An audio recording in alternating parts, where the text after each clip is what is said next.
Pemerintah Kota Prabu Muli bakal nindak tegas praktek jajo beli lapak dagang di Pasar Subuh. Transaksi tersebut terancam hukum pidana.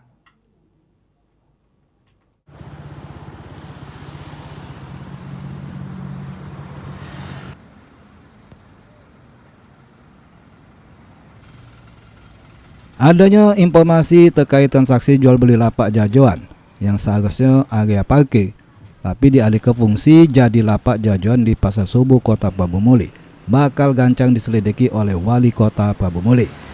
Bahkan lapak jajoan tersebut dikabarkan diperjualbelikan dengan harga mencapai belasan juta rupiah.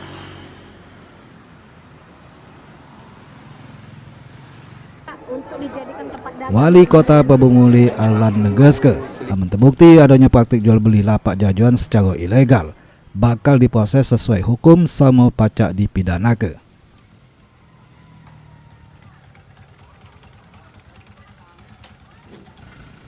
Pemerintah Kota Prabu Muli juga mengimbau galo-galo penjajo untuk mematuhi aturan sama tidak melakukan transaksi di luar ketentuan yang berlaku.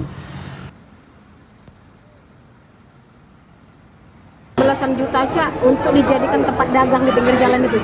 Aku selidiki karena aku baru dapat informasi ini, kalau dia terbukti itu apa namanya itu bisa pidana.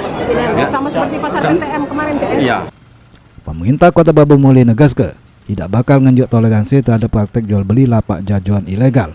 Penyelidikan bakal terus dilakukan. Anggi Perkasa, PAL TV.